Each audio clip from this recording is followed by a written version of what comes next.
Not great. Put that down.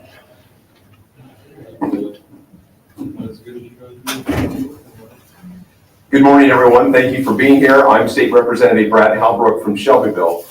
As we gather just hours before the governor delivers his budget address, I have to admit it feels like deja vu all over again. Illinois families are tightening their belts. Small businesses are watching every dollar. Farmers are dealing with rising input costs. But here in Springfield, the conversation sounds very familiar. More spending, bigger budgets, no real relief. At noon today, we're likely to hear a very polished presentation. We'll hear that Illinois is right on track. We may hear that Washington, D.C. or President Trump is to blame for all of our challenges. We'll hear that Springfield doesn't have a spending problem. But here's what I think Illinois families are really asking. Will we hear a serious plan for substantive property tax reform? Illinois families pay the highest property taxes in the nation. Seniors on fixed incomes are being taxed out of their homes. Young families are struggling to buy their first home. Yet year after year, meaningful reform is avoided while governments continue to tax and spend. Will we hear about real tax relief for working families and job creators? Instead of lowering the burden on people who drive our economy, this administration defends a system that keeps demanding more. It's no surprise that neighboring states are actively trying to attract our residents, our businesses, and even our beloved Chicago Bears. Will we hear a commitment to real spending discipline? It does not have a revenue problem, it has a spending problem. Until we prioritize core services and eliminate waste, taxpayers will continue to feel squeezed. Will we hear transparency regarding reports that companies connected to the governor's blind trust have received billions in state-funded contracts? At a time when families are struggling with rising costs, that raises serious questions about priorities and accountability. The people of Illinois deserve more than talking points. They deserve an honest assessment of where we stand and a real plan to change course. We stand ready to work on a budget that reins in spending, delivers property tax relief, lowers the tax burden, and creates an environment where businesses grow and families thrive. And yes, a budget that isn't unveiled in the last few hours of session at 3 a.m. It's time to break the cycle. Illinois deserves better than another year of Groundhog Day budgeting. With that, I would like to bring up Leader Adam Eber. Thank you. Thank you, folks. Good morning. My name is Adam Eber. I'm a state representative for the 102nd District in Southeast Illinois. J.B. Pritzker has increased state spending by $16.6 billion since he took office in January of 2019. While we don't know the specifics yet of this budget proposal or what the final budget will be, again, as Brad said, at 3 a.m. possibly, one thing is for certain, the Democrats are going to raise taxes and increase the budget even further. Let's put these numbers into perspective. When Governor Pritzker took office in 2019, the average employee salary was $68,213. Today, the average employee salary is $54,409. That is a 21% decrease when Pritzker took office. State spending has increased by a whopping 51% state spending. We have a $55 billion budget since Governor Pritzker took office, when wages have decreased by 21%. The math is unsustainable. And it's not just state spending that's gone up, but taxes have gone up too. We're now the number one state for the highest property taxes in the country during the tenure of Governor J.B. Pritzker. Our gas tax is the third highest in the country. It is more than doubled under J.B. Pritzker's administration. And Illinois has the highest effective state and local taxes in the country. No wonder people are leaving. It's not just taxes that have gone up. The average utility bill in 2019, the year Governor Pritzker took office, was $283.59.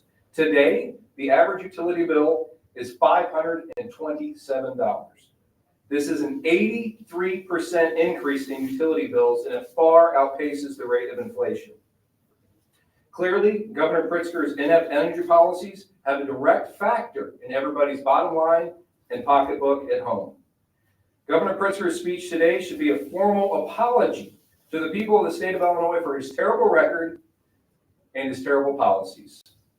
He is making life harder for the average Illinoisan while spending our state into bankruptcy. We need real reform.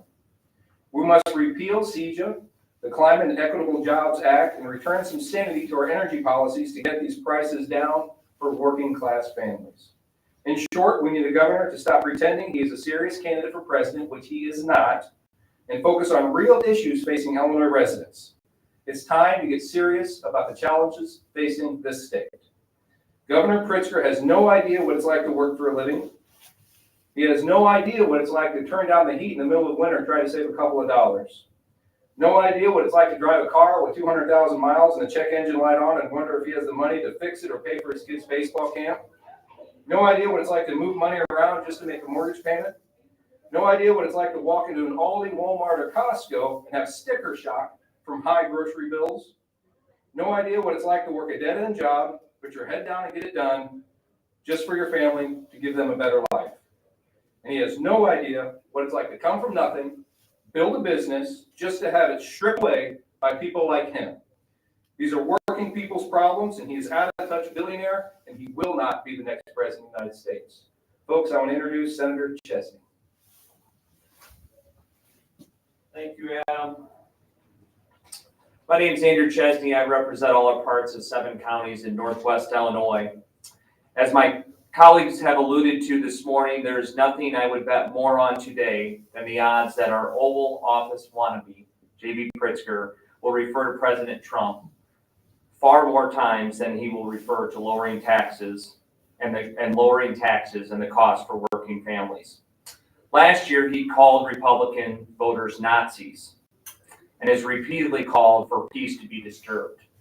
While we're not sure how he plans to top that today, we are sure that his high-dollar speechwriters will come up with something. J.B. Pritzker has been setting the stage for the past several months to blame all of his budget problems on the White House. You have seen him in the media whining about federal cuts, playing the victim card instead of taking ownership for his fiscal nightmare that elevated under his tenure as governor. It is J.B. Pritzker, it's not Donald Trump, the state government spending by $17 billion since becoming governor. It is J.B. Pritzker, it is not Donald Trump, who is responsible for spending billions and billions of dollars on illegal immigrants. It is J.B. Pritzker, not Donald Trump, that chose to use COVID relief dollars to create new programs rather than paying down debt. It is also J.B. Pritzker, not Donald Trump, who is responsible for Illinois' population decline as both taxpayers and businesses continue to flee our state, driving up the tax burden for those of us left.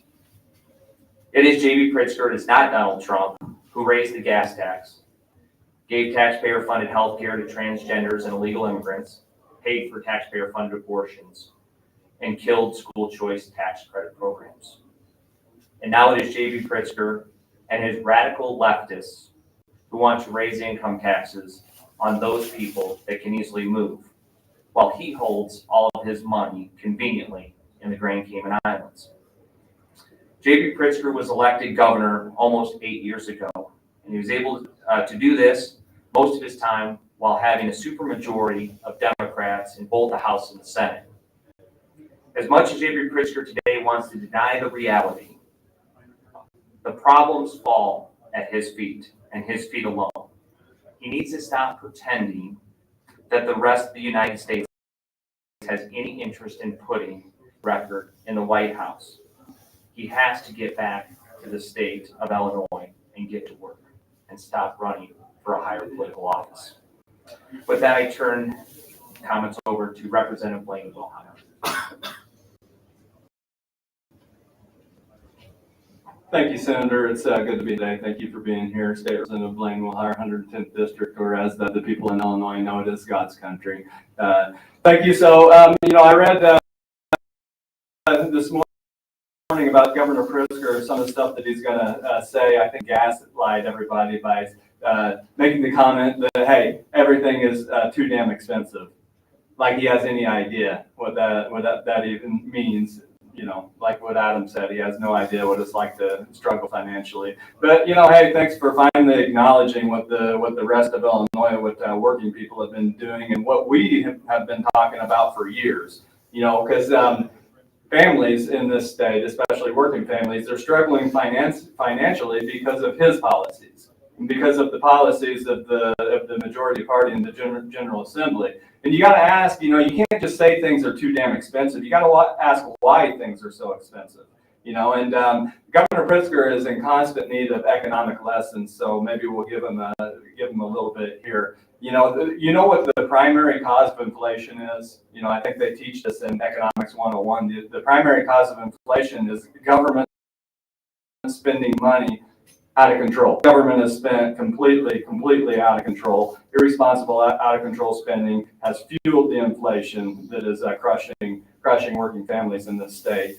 Since he took office, spending is up in our budget, I think over $16 billion. Who pays for that? It's pretty clear. The taxpayers pay for it. You do. You pay for it.